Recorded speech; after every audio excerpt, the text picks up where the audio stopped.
reviens d'une balade avec Jelly, je suis allée me chercher un café et je me suis préparée parce qu'aujourd'hui on va aller visiter Casa Loma. Beaucoup d'entre vous qui ont déjà été à Toronto ou alors qui y habitent me l'ont recommandé, donc je suis allée me renseigner parce que Casa Loma, en gros c'est vraiment un château que vous devez faire quand vous venez à Toronto. Il était effectivement sur la liste des choses que j'avais envie de faire, mais je l'avais un petit peu mis dans un coin de ma tête en me disant on ira si on a le temps. Et puis finalement, avec vos recommandations et en me renseignant un petit peu plus, et surtout actuellement parce que c'est la période d'Halloween, je me suis dit qu'il fallait absolument visiter ce château parce que il est réputé pour être hanté. Donc vous connaissez ma passion pour le monde paranormal, vous connaissez ma passion pour les châteaux, vous connaissez ma passion pour toutes les vieilleries, les vieilles choses et surtout tous les endroits qui sont réputés pour être hantés. Donc je ne pouvais pas passer à côté de Casa Loma à Toronto qui a été construit en 1911. C'est ce qu'on va aller visiter aujourd'hui et en fait elle a été habitée de 1914 à 1923 par Sir Henry Pellatt qui apparemment entrait toujours aujourd'hui les lieux, notamment un certain couloir dans lequel visiblement il attraperait la main de certaines personnes qui passent dedans. Donc le château est très grand, on va aller visiter puis on va voir un petit peu ce qui se passe là-bas, comment c'est à l'intérieur. Je vais essayer de vous filmer un max de choses, on verra si il se passe des trucs. Je pense pas parce que ça reste un endroit qui est très visité par les touristes. Le problème aussi de ce genre d'endroit, c'est qu'après ils jouent vraiment très fort sur la carte du château hanté. Donc ils en font très vite en fait leur carte de visite et ils en font très vite leur fonds de commerce. D'ailleurs, à l'heure à laquelle je vous parle, il y a un événement spécial à Casa Loma. Je crois que c'est encore des tickets spéciaux à prendre, qui c'est littéralement comme une espèce de maison hantée avec un parcours, vous rentrez à l'intérieur, vous avez plusieurs thématiques et vous avez en gros à chaque endroit des gens qui sont là pour vous faire peur, etc. Bref, ils en ont vraiment fait une attraction touristique encore plus pour la période d'Halloween, donc je pense pas qu'on va faire ça. Là aujourd'hui l'idée c'est juste d'aller visiter le château en lui-même qui est apparemment magnifique avec des meubles d'origine et tout. Ça a l'air super beau, franchement je me suis un peu renseignée, j'ai regardé quelques vidéos sur internet, j'ai regardé quelques photos, ça me plaît à mort donc on va aller faire ça.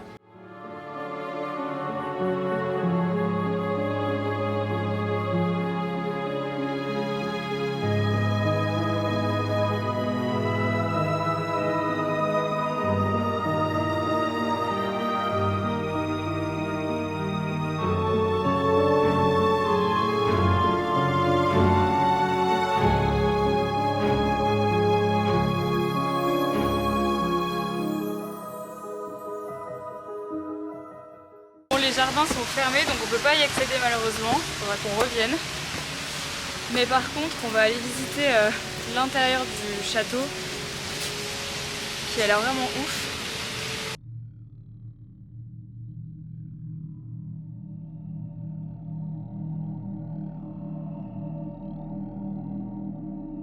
Apparemment le sens de la visite c'est de commencer par tout en haut, enfin c'est ce qu'ils recommandent, et de descendre, sauf que du coup ça nous emmène vraiment là dans les combles.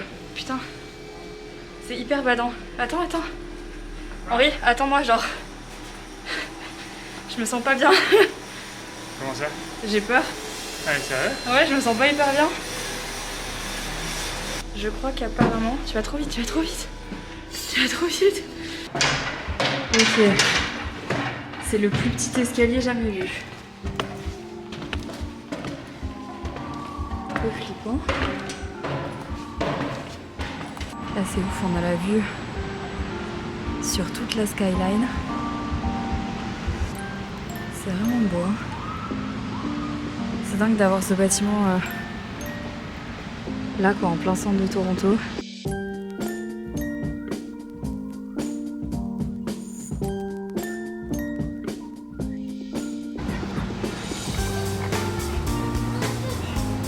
Alors, ça donne bien? T'es content? Ah ouais, trop joli. Sacré panorama. Ouais, bien ouais.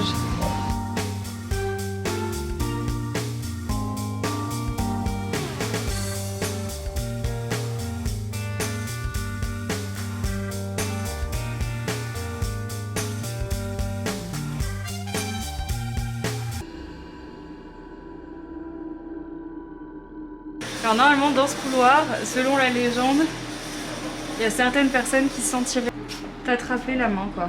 Ah ouais? Ouais. Il y a un des DJ Henri PFR Ou te tirer en arrière. En fait, ils font des escape games à l'intérieur du château, mais du coup, c'est un peu dommage parce que si tu viens pas pour faire l'escape game, tu te retrouves avec tout le décor de l'escape game et ça n'a pas vraiment de sens, quoi. Genre, ça n'a pas de sens. Donc lui, ce serait Sir Henry Pellat. Mais ils ont à partir de la peinture, ils ont fait une statue de cire, mais on dirait un vrai. Ça fait un peu bader. Si vous venez visiter Casa Loma, vous verrez que les 2 premiers étages sont entièrement consacrés aux différentes guerres, que ce soit la Première ou la Seconde Guerre mondiale, ainsi que les guerres en Afghanistan. Et ça raconte un petit peu l'histoire de ces différentes guerres, des outils qui ont été utilisés, des héros de guerre. Vous pouvez avoir pas mal de reliques et de médailles. C'est d'ailleurs les pièces où je me suis sentie personnellement le plus mal à l'aise. Mais comme ça, vous le savez, parce que ça nous a quand même pas mal surpris, mais assez rapidement, on se retrouve du coup dans la partie plus historique du château, notamment avec les anciens meubles et les pièces des anciens propriétaires. Ce que vous devez savoir, c'est que Sir Henry Pellat a fait fortune dans l'électricité à l'époque et il a gagné beaucoup d'argent très rapidement. C'est la raison pour laquelle il a fait construire Casa Loma et il a espéré toute sa vie que des gens de la royauté viennent y séjourner, puisque vous le savez, le Canada fait partie de la royauté anglaise. C'était vraiment son rêve et il a été très fortement décrié pour avoir gagné beaucoup d'argent et l'avoir investi dans Casa Loma. Ce qu'il faut savoir aussi, c'est qu'il a très vite perdu la maison. Il a dû malheureusement la mettre en vente et la mettre aux enchères quelques années après l'avoir construite suite à une faillite financière. Donc c'est finalement une histoire qui ne s'est pas très bien terminée, malheureusement, pour Sir Henry Pellat. Pendant longtemps, le cas de Casa Loma était un petit peu compliqué, personne n'a su quoi en faire, certaines personnes ont voulu le racheter pour le patrimoine et d'autres ont voulu le racheter à des fins privées. Finalement, ils ont réussi à se mettre sur un terrain d'entente et aujourd'hui tout le monde peut venir le visiter et tout le monde du coup peut participer à la préservation de ce patrimoine avec les diverses activités qu'il peut y avoir à l'intérieur du château.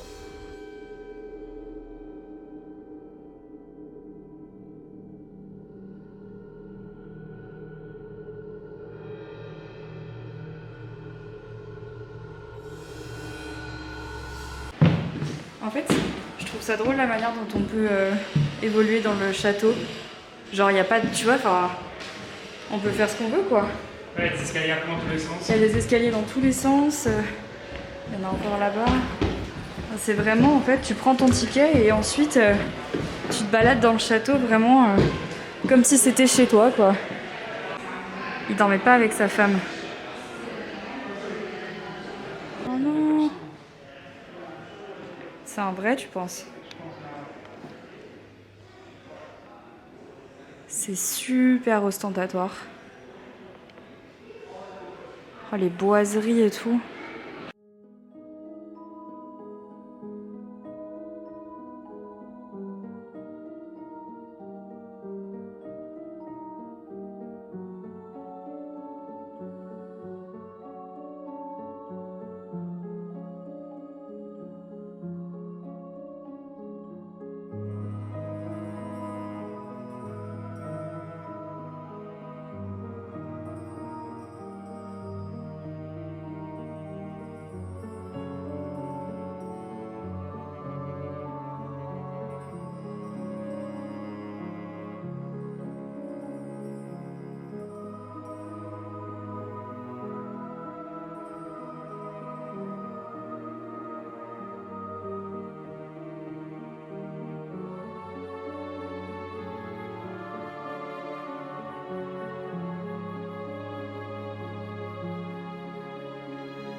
Ça, c'est la vue de la suite de Marie.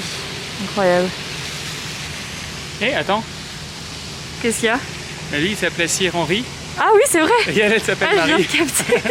C'est Marie avec un Y, elle aussi. C'est Marie avec un Et Y. lui, c'est Henri avec un Y. Voilà, et ben voilà. Ouais, Marie et Henri, c'est quand même des noms assez communs. Hein. À vous?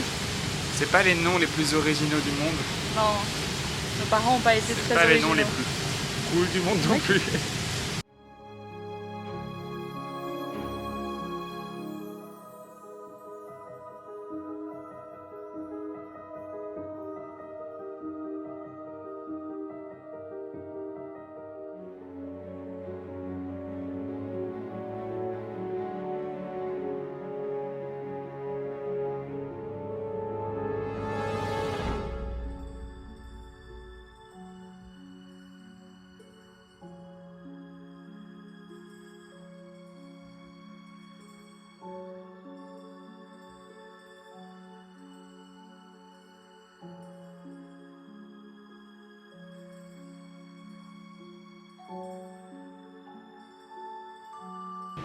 Ça c'est encore une guest room mais qui s'appelle la Windsor Room parce que Henri espérait que des membres de la famille royale viennent séjourner ici. Donc il a fait faire une suite au goût en fait de la famille royale. Et j'avoue que le lit, je sais pas en quoi il est fait, on dirait... Non, je pense que c'est du bois. Oui. Non, c'est du bois. Mais on dirait... Attends, je pourrais pas dormir là-dedans, je pense. On dirait de l'ivoire ou un truc comme ça. Mais c'est tout petit. Ouais, les lits font 1m50, hein, facile. Pas plus.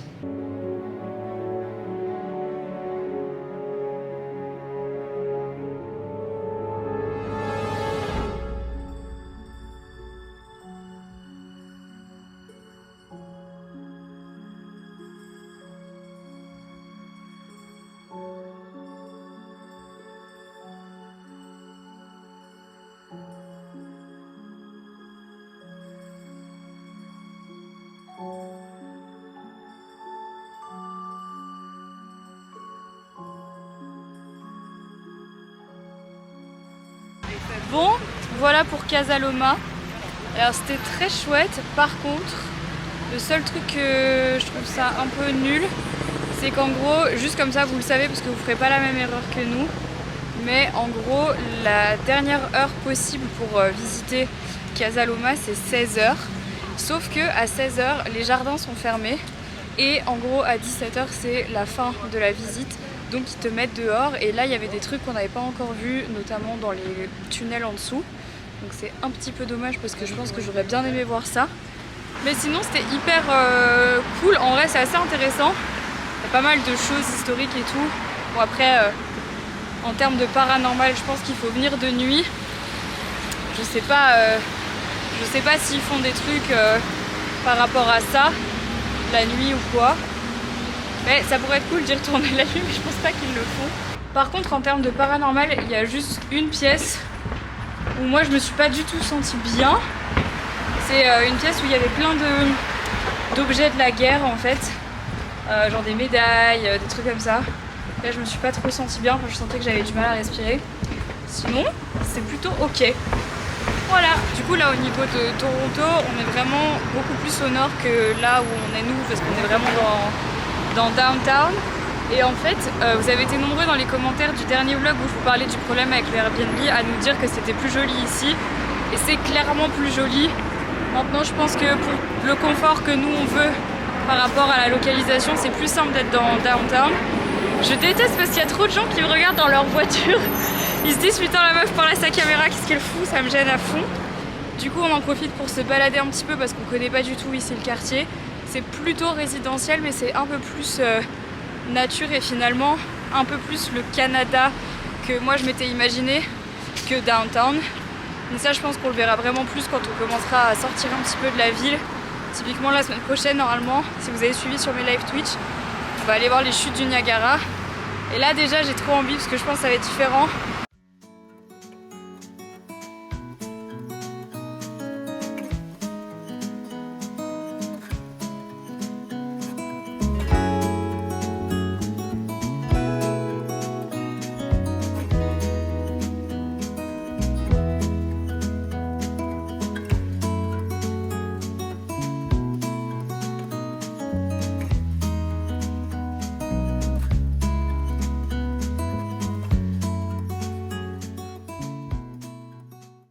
Petit changement de programme, on s'est rendu compte qu'on n'était pas très loin du Kensington Market en descendant et c'était aussi sur la liste des choses qu'on voulait faire, donc du coup ça nous fait 1 heure de marche, 1h30 en tout.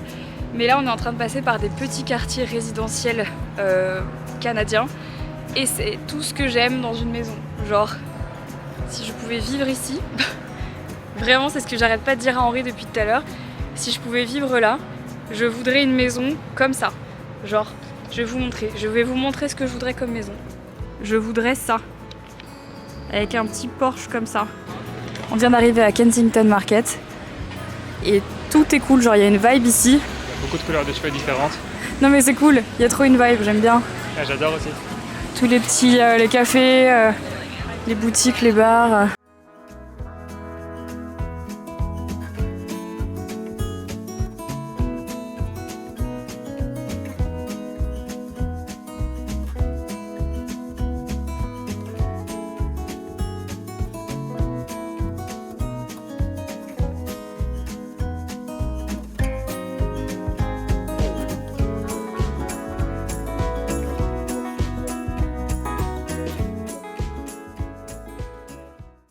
Bon, on s'est arrêté pour boire un petit verre. C'est très mignon ici. Et j'ai pris un kombucha, mais ils l'ont servi les violets. Je suis choquée. Et Henri est fortement déçu parce qu'il voulait un Coca zéro, sauf qu'il a eu un. C'est pas un Pepsi que t'as eu, c'est un Diet Coke, donc c'est un Coca Light. Ouais, mais il est pas pétillant. Ah merde, pas du tout? Non, pas du tout. Genre, on sent qu'il sort, c'est la fin d'une bouteille. Ah merde. Bon, moi j'ai pris un truc, c'est des tacos de brocoli et Henri a pris un flatbread méditerranéen. Et j'avoue que ça a l'air juste incroyable. Ça a l'air très bon. Bon, la journée se termine pour nous ici et on va se poser. Je vais aller prendre ma douche, voilà, me démaquiller, tout ça. Et puis regarder un petit peu les contenus que j'ai fait aujourd'hui parce qu'on a pris quelques photos, tout ça, c'était quand même chouette. En fait, avec le décalage horaire, je remarque que je dois quand même adapter plus ou moins les heures de post de mes photos, de mon contenu de manière globale parce que en fait sinon clairement on est trop décalé et c'est pas hyper chouette pour vous non plus, donc c'est pour ça que j'essaye de m'adapter un petit peu sur Instagram. N'hésitez pas à me dire dans les commentaires si ça vous plairait aussi de voir un petit peu les journées parce que là du coup ça fait une semaine qu'on est ici vraiment officiellement parce qu'aujourd'hui on est jeudi, on est arrivé mercredi dernier, donc là ça y est, ça fait vraiment une semaine qu'on est là. Et c'est vrai que on fait pas des trucs tous les jours, enfin on sort pas tous les jours, on n'a pas des activités tous les jours, on va pas visiter tous les jours, même si moi au fond c'est vrai que j'aimerais voilà, faire encore plus et tout, mais on est avant tout là aussi pour bosser, donc c'est vrai que c'est pas toujours aussi simple de bouger comme ça à droite à gauche, et Henri est souvent absent parce qu'il est en studio et c'est trop bien, mais forcément ça veut dire que je passe beaucoup de temps à bosser aussi ici à l'appart. N'hésitez pas à me dire si ça vous plairait que je vous fasse juste un vlog chill ici, posé bah voilà, à l'appart quand voilà, je passe une journée à taffer par exemple, vous montrer un peu comment je me suis adaptée ici, vous montrer aussi ce que je fais dans une journée où j'ai pas encore forcément vlogué, enfin une journée assez type en fait, sans forcément sortir, faire des trucs, visiter des trucs. Dites-moi si ça vous plairait. N'oubliez pas de vous abonner, n'oubliez pas d'activer la cloche, de liker, laisser un commentaire, bref, voilà, j'ai tout dit. Plein de bisous et à très bientôt pour un prochain vlog. Ciao.